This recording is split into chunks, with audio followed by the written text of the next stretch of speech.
What if you had found yourself in the middle of World War II, plunged into a mysterious valley completely forgotten by the modern world?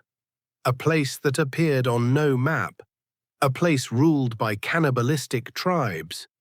Did you know that with the technology of 1945, there was only one way out alive? Imagine that only 3 people survived from a plane carrying 24. They were surrounded by thousands of warrior tribesmen, while the mountains above which they had flown rose 3,000 meters high. Why was the evacuation of these 3 survivors from the valley they called Shangri-La regarded as the most impossible rescue operation in history? Had you ever considered that a sightseeing flight could, within seconds, turn into a fight for survival in the midst of tribes living in the Stone Age? And what if I told you that your only chance of escape might be to be snatched by the hook of a glider in the middle of a forest where no aircraft could land? Could you have guessed how that operation would end? The afternoon of May 13th, 1945, had begun like an ordinary day. On the airfield of the base at Hollandia, New Guinea, a crowd of 24 people, officers, clerks, nurses, and radio operators, had gathered together. They were joking with one another, taking a deep breath in the clean, sun-warmed air, savoring the feeling that the end of the war was only days away. As they headed to their assigned destination, not a single soul entertained the thought of dying. They were going to their post the way one goes on a sightseeing trip. In that valley hidden among the mountains, forgotten by time, how could death possibly find them? One of the aircraft stationed at the base was called the Gremlin Special, a cheerful, mischievous name. It was under the command of Captain Herbert Good, an experienced pilot with more than 1,000 hours of flight time. The route they would take was a familiar one. The sky was clear, the distance was short. In 3 hours, the valley would come into view. Everyone would peer down, unable to conceal their wonder, begin snapping photographs through the aircraft windows, and then return to base with the pride of a pilot who had accomplished his mission. Corporal Margaret Hastings had settled into a window seat. She was 24 years old, and in all her months in New Guinea, the only things she had seen were mailbags. As she gazed out through the window, certain thoughts took shape in her mind. What kind of place was this valley? Was it truly like Shangri-La? At exactly 3:15 in the afternoon, she would have her answer. As the aircraft pressed on along its course, it suddenly entered turbulence. One of those treacherous downdrafts so common in mountain valleys. One of those invisible forces that challenge a pilot's every reflex, had plunged like a knife into the underside of the aircraft. Captain Good first attempted to climb. He pushed the throttle to the aircraft's engines as hard as it would go, and the engines began to roar. But the C-47 was flying too low and moving too slowly. The margin for error was 0, and time was running out. The passengers felt the plane beginning to fall, that strange, stomach-lifting sensation that spread through every fiber of their bodies.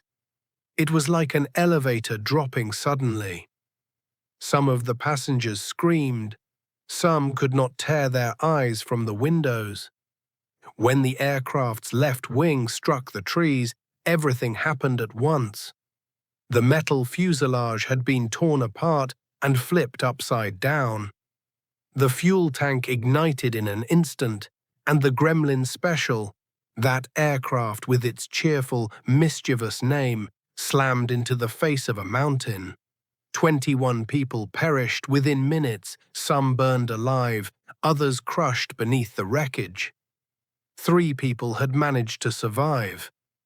When Margaret crawled out of the burning wreck, she felt her legs on fire. Someone pulled her outward, and she began to roll across the forested terrain. Behind her, the C-47 was burning in a 50-meter ball of flame. The voices of those who had remained inside the aircraft and could not get out had fallen silent quickly. Lieutenant John McCollum, dazed from the impact and from having been hurled through the window, first stumbled, then tried to get to his feet. The moment he rose, he cried out his brother's name, "Robert!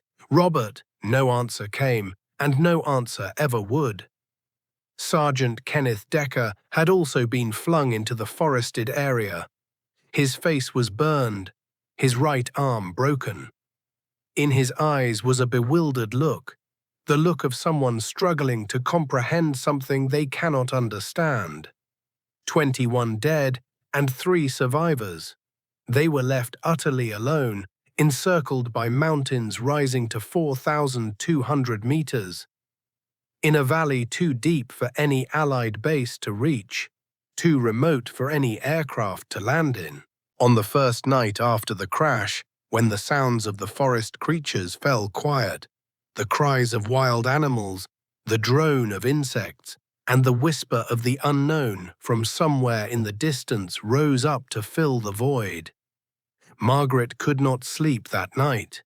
The burning pain in her legs was the kind that even morphine could not fully silence. McCollum tried to speak to her in whispers.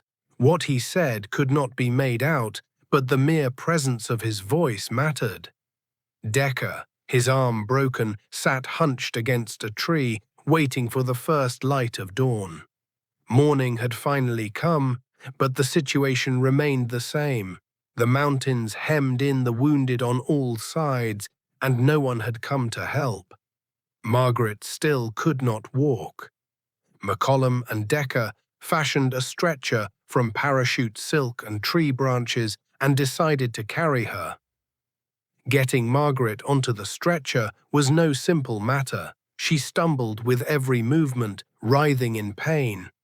With Margaret on the stretcher and the other 2 wounded men alongside her, they managed to cover only 400 meters in 6 hours. When they reached the bank of a river, they finally had access to a clean water source, something that had been a daily routine for everyone else in the world, but had now become a great blessing for these 3. Near the river, they discovered a wide clearing. Hoping to be spotted, they spread out pieces of parachute fabric on the ground and fashioned symbols with them. Then they fixed their eyes on the sky and waited. 4 days had passed since the crash, and still no one had come to help. Infection had crept into Margaret's legs. The complications arising from the infection brought on a fever and worsening chills. McCollum was rationing the morphine carefully, for the amount they had was diminishing a little more with each passing day.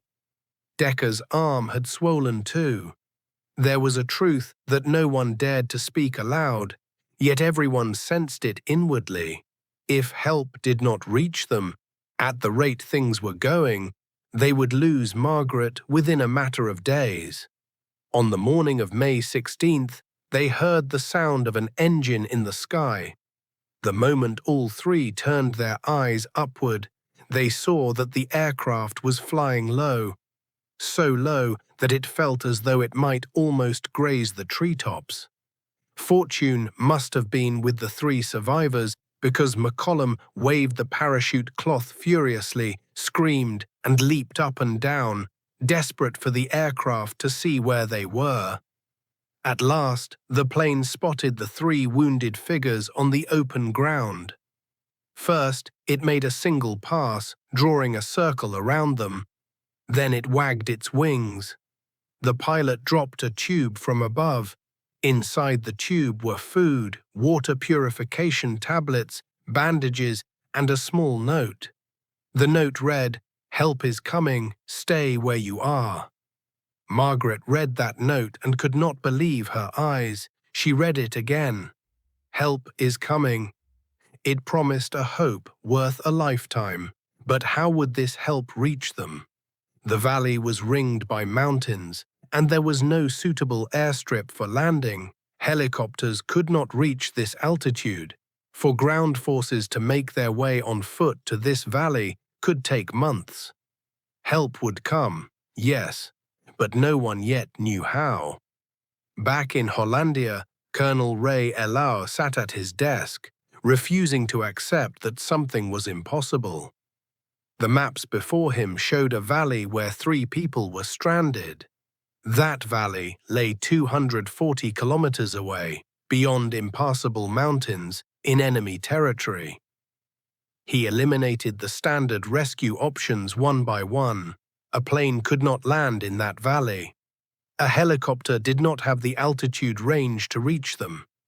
Using an overland route meant marching through enemy territory for months, which was tantamount to a death sentence. Engineering officer Major William Mackay studied the map, made his calculations, and the room fell suddenly silent. It was Mackay himself who broke that silence. "We drop a team into the valley by parachute. First, they treat the wounded and keep them alive.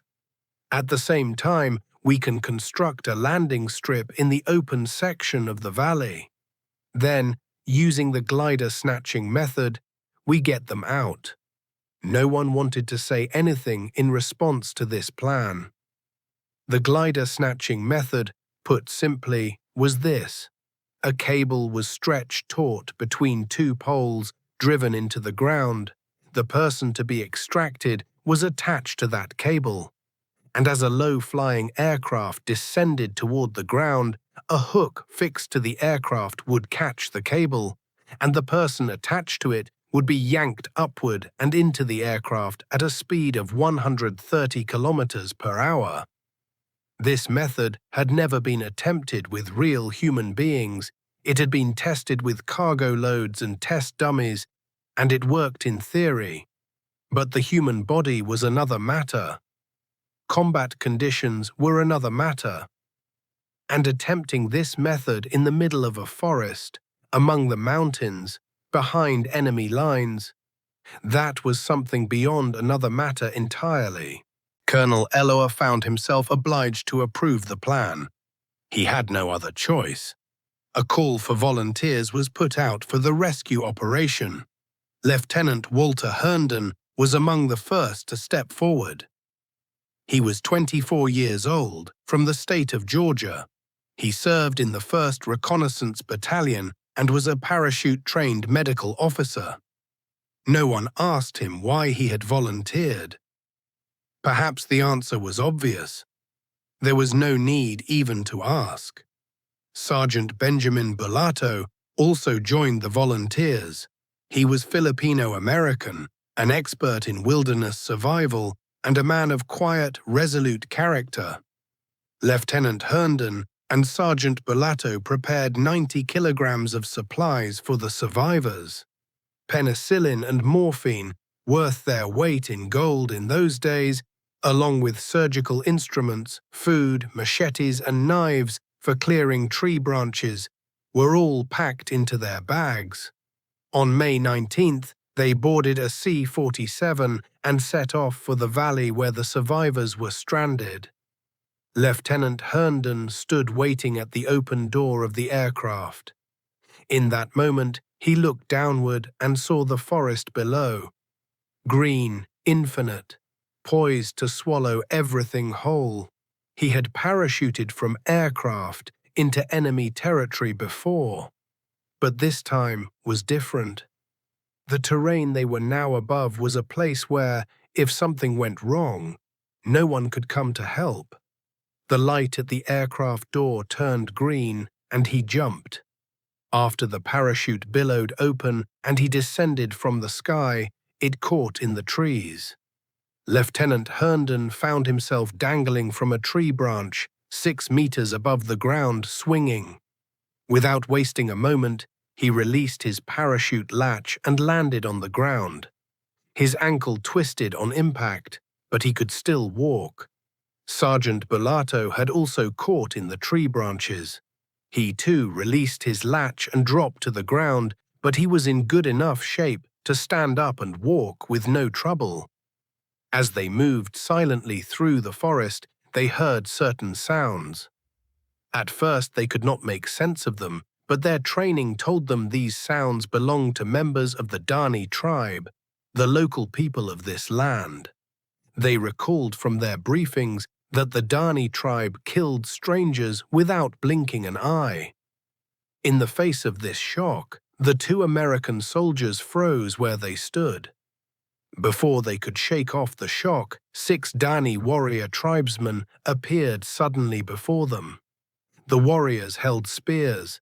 Their faces were painted with various symbols and colors, and they were watching these strangely dressed strangers before them with curious eyes. Herndon raised his hands above his head to signal that they meant no harm and smiled at them. The Dani warriors began speaking among themselves. Then one of them stepped forward and made a gesture with his hand, a welcoming gesture, inviting them to follow.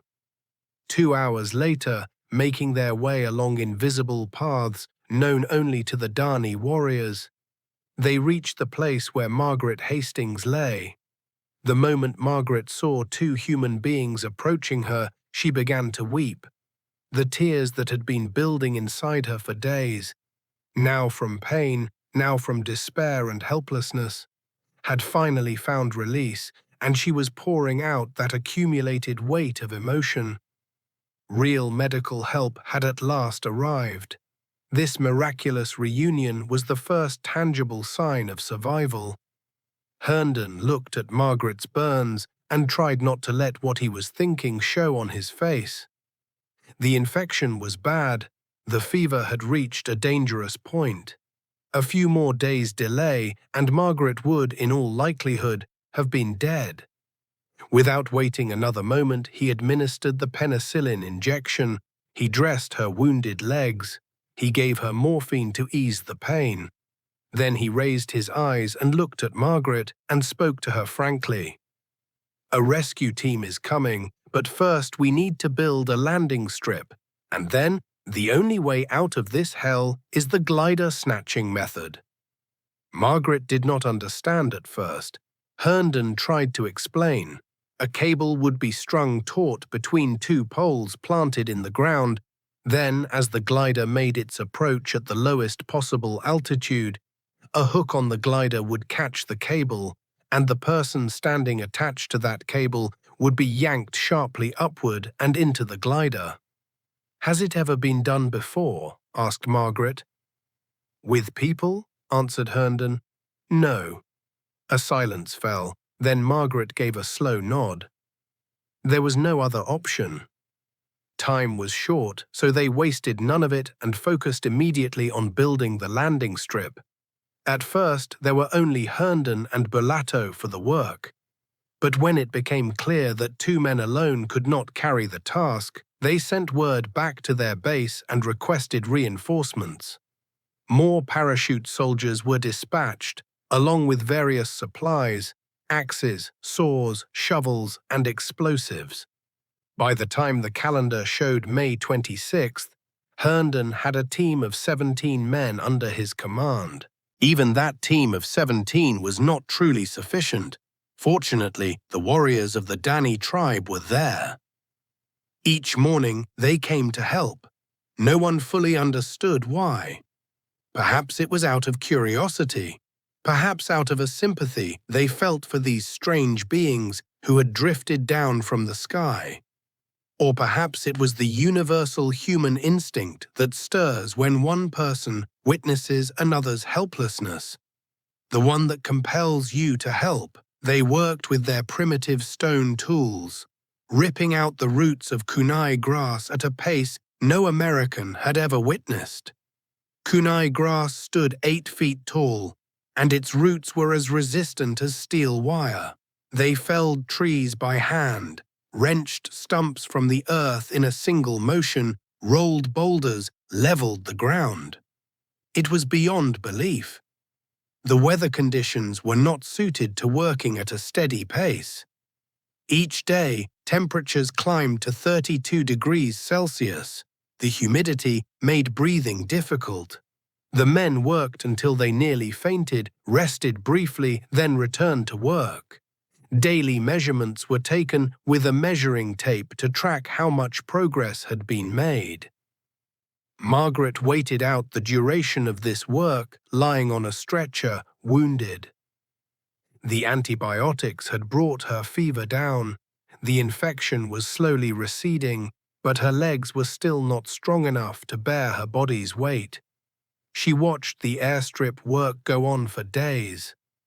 Sometimes McCollum sat beside her and they talked and laughed to comfort one another.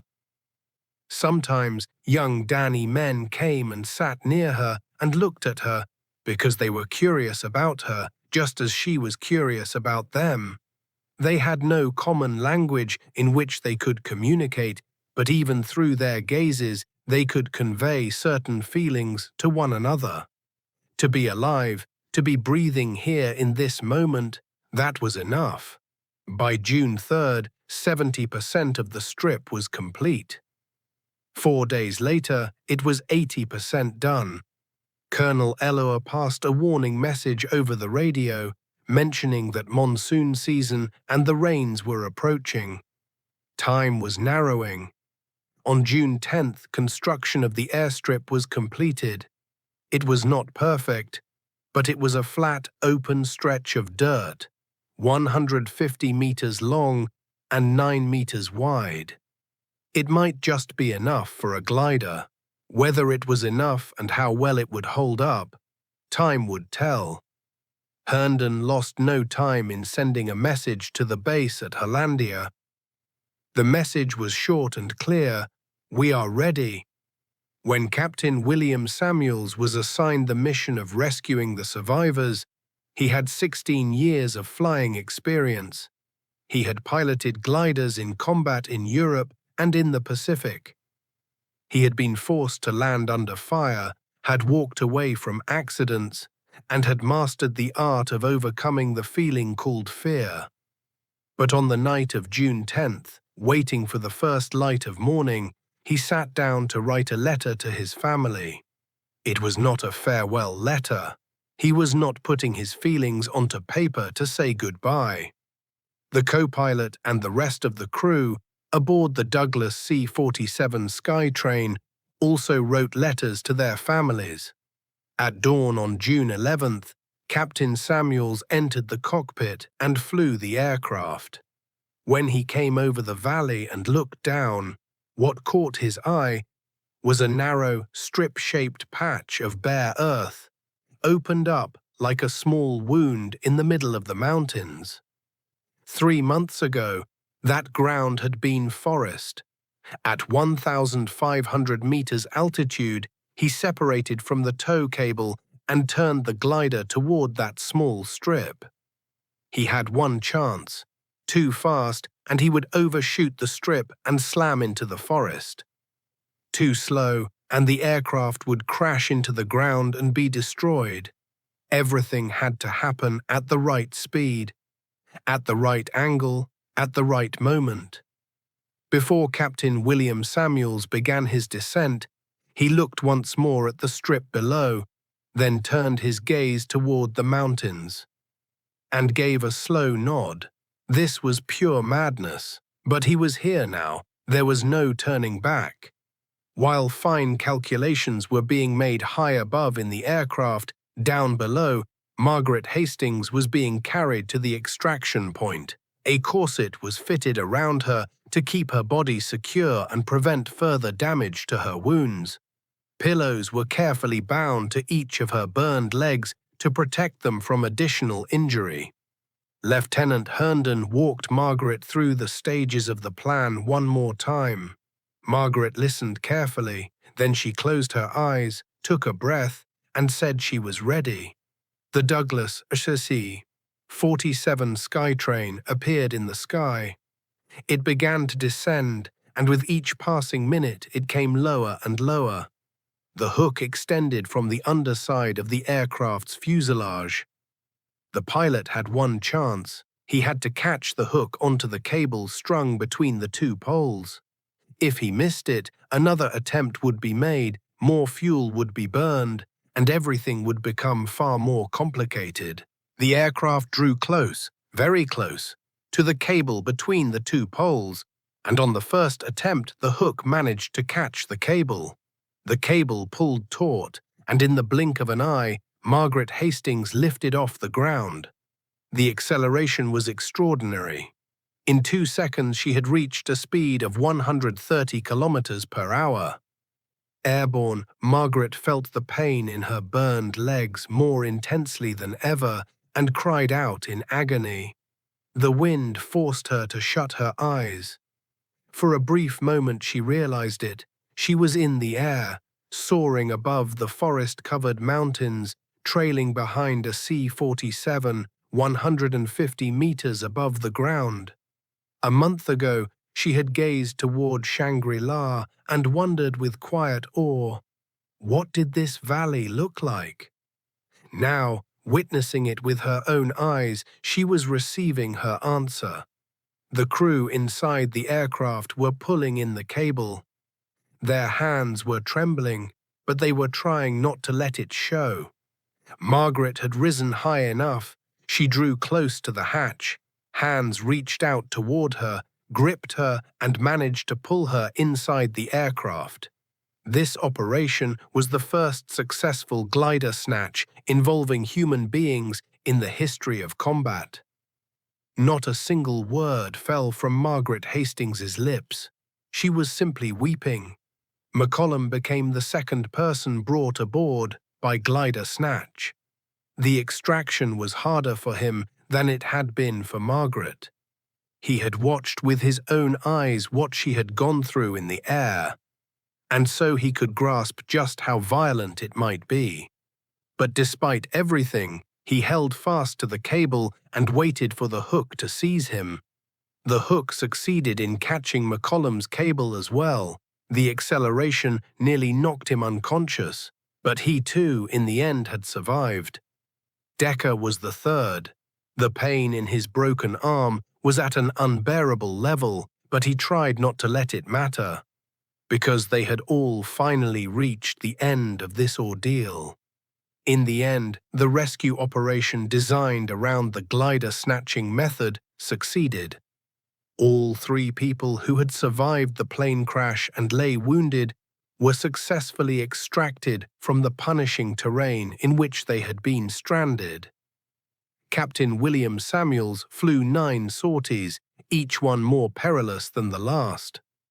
By June 14th, a total of 16 people had been rescued by the glider-snatching method. Those who remained made their way out through a weeks-long, grueling march down the mountain slopes toward the coast. Every person who had been in that valley reached safety. The bold warriors of the Dani tribe watched the Americans depart. Some of them wept.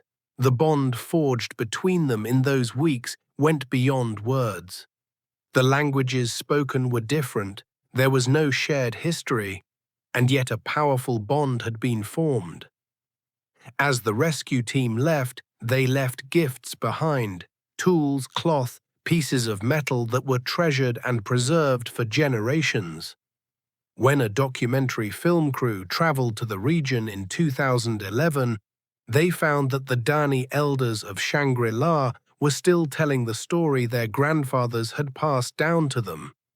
After the rescue operation, Margaret Hastings spent months in the hospital. The burn scars on her legs never faded. Apart from the stories that appeared in newspaper columns, Margaret rarely spoke about what she had lived through. After her discharge from the hospital, she returned home. Once she had recovered physically and emotionally, she married, had children, and lived a quiet life. John McCollum never fully healed. From the outside, he appeared to live a good life. But within him, the void left by the moment he had called his brother's name after the crash and received no answer was never filled.